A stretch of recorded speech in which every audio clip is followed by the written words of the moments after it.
This is the Cafe Latte. It's the Ford 1.5 litre EcoBoost. It's comfortable, it's light, and it's friendly. Over here we have the Americano.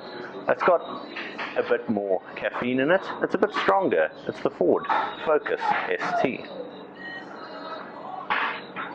Right at the end we have this little cup here. Small shot of coffee, but enough to blow your head off.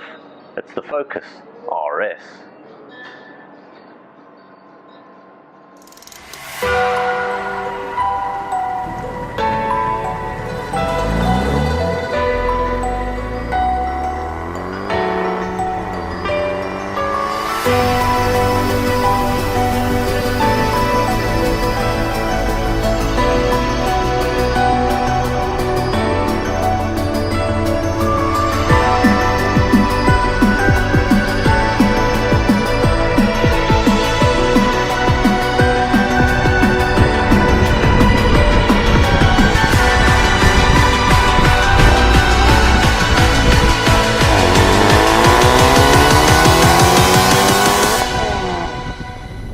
Now, just as with that espresso, the Ford Focus RS looks nice and petite on the outside. It looks like a typical Ford Focus, perhaps a bit toned down, but there are some hints that there's something more going on here.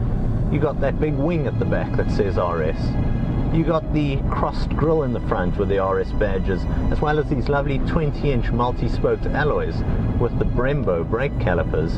It all hints that there's some serious performance under the hood. Here you notice it's got this RS-tuned 2.3 litre EcoBoost engine. It develops 257 kilowatts of power and 440 Newton meters of torque. A truly frightening prospect in a car which is a hot hatch. A couple of years ago, 4.7 seconds wasn't even achievable by something like a Lamborghini Countach. Now we're getting it here on the super hot Ford, and it really is something incredible to get behind the wheel of. Back in 2016 when this car was released, it was this and BMW's M2 that had everyone shouting about what was coming, and I've driven both of them, and I must say this Focus RS really is something incredibly special. Even when you take a top YouTube celebrity like Shmi, who owns supercars, McLaren, Aston Martin, and he has a Focus RS as part of his collection, you got to know there's something very special going on here.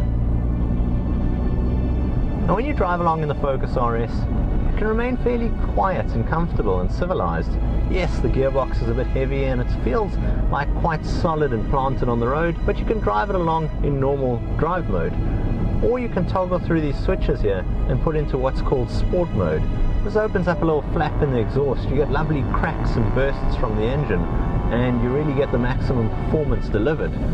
If that's not enough, you can put it into what's known as racetrack mode. Now this really is for tracks, as it backs off the traction management and sends power to the different parts of the dampening and makes sure that the power delivery is bang on. You see, this car's got a very clever drivetrain, virtually the same drivetrain for the new Range Rover Evoque convertible. Basically, it allows you to, thanks to a clever dual clutch system at the back, send just the correct amount of power to the part of the axle where it's required. You also have a little button here up near the steering wheel which lets you fiddle around with the dampening settings. You then also have this mode over here known as drift mode. I think Ford could have called it maniac mode, because if you touch that, you better be alert. Now, this being a Ford Focus, the interior is comfortable. I've got, yes, these fairly firm bucket seats here, which are Recaro, and the big RS badges, but otherwise it's fairly typically Focus in here. I've got a nice sync multimedia system. I've got 2 USBs. I've got these gauges on the dash which let me know the boost bar pressure, and I've got air conditioning which is climate controlled. It's got a decent boot, decent back seats, but don't for a minute think that this is just a toned down hatchback. This is in fact the full shot of espresso. The Ford Focus RS comes in at just under 700,000 Rand, and fitted with a couple of options you're slightly over 700,000. So that means it's quite a bit of money. But then again, you don't get supercars costing that kind of money, and this is delivering supercar-like performance with real-world practicality.